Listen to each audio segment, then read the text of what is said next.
We've all been there. Those huge, life-changing decisions where you're just looking for some kind of sign, some gut feeling to point the way.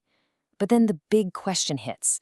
How do you know if that feeling is real guidance or if it's just, wishful thinking? And that's really the question we're going to tackle today. Because let's be honest, that dilemma can leave you feeling totally stuck, right? Just paralyzed, terrified of making the wrong move. So, what's the secret to navigating it? Well, it might just come down to this really powerful principle of balance. So, the big idea we're digging into is pretty simple, but it's a game changer. The most reliable, the most real guidance, it usually doesn't show up as just a feeling. Nope, it comes with a partner, a practical, grounded, real world plan. Okay, to really see what this looks like in action, let's dive into this incredible story that illustrates the principle perfectly. We're talking about the story of Prophet Musa's mother, who is facing a choice that is, well, it's just unimaginable. All right, so here's the first part of the guidance she gets. It's this internal inspiration that, on the surface, sounds absolutely terrifying. Put your newborn baby in the river. I mean, can you even imagine? That's the kind of instruction that would test anyone's faith to the absolute brink. But here's the thing. That is only half the story. See, this is where it all clicks into place. This was not just a blind leap of faith. That internal, subjective inspiration was immediately paired with a second, absolutely crucial piece, a real-world, actionable safeguard. She told her daughter, follow him. She had someone secretly watching that basket, tracking its entire journey. So let's be really clear about what was happening here. That baby wasn't just abandoned or left to the whims of chance. Not at all.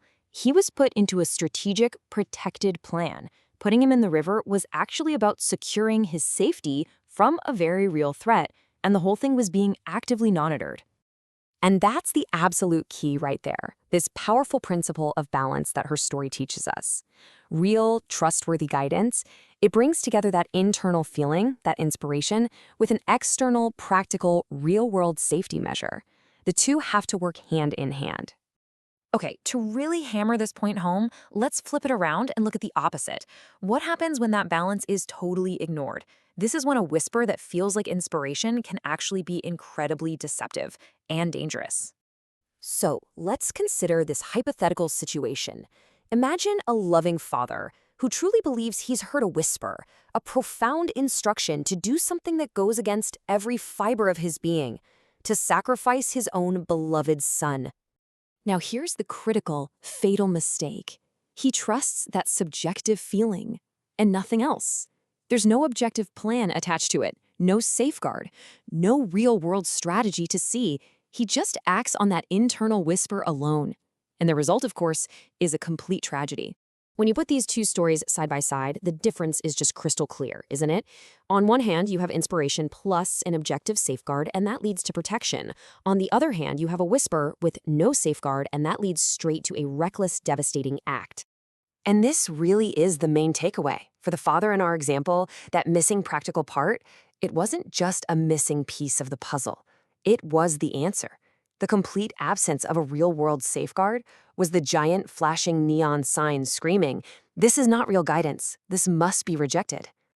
Okay, so right about now, I know what some of you might be thinking.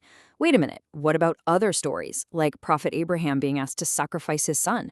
Or what about Prophet Khidr and his actions in Surah Al-Kahf that seems so hard to understand? That is a fantastic question, and there's a really important distinction we need to make. Look, the thing is, prophets are just in a different category altogether. They operate on a completely different level. They have this unique, high-level training to tell the difference between true divine inspiration and anything else. Plus, their actions, even the ones that seem shocking to us, were usually done out in the open, not in some secretive way. And most importantly, they were under direct divine protection, which guaranteed the final outcome would be a good and just one. And that brings the lesson right back home to us, doesn't it? We just have to be real about where we stand. We are not prophets, period. So that means we have to follow that balanced, safeguarded model that Musa's mother showed us so beautifully. We simply cannot afford to be reckless with feelings alone. So the big question is, how does this ancient wisdom actually help us in our lives today, like right now? Well, whether you're thinking about a huge career change, moving across the country, or making a big relationship decision, this principle is actually super practical. Let me give you a really clean, modern analogy from medicine. Okay, step one is the inspiration, right? Science has proven that a certain antibiotic is really effective against a particular illness. That's a great reason to consider it. But we don't just stop there, do we? Nope.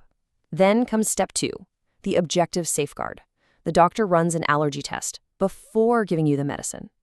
And that simple little test, it perfectly balances the potential good, the power of the antibiotic, with your own individual objective safety.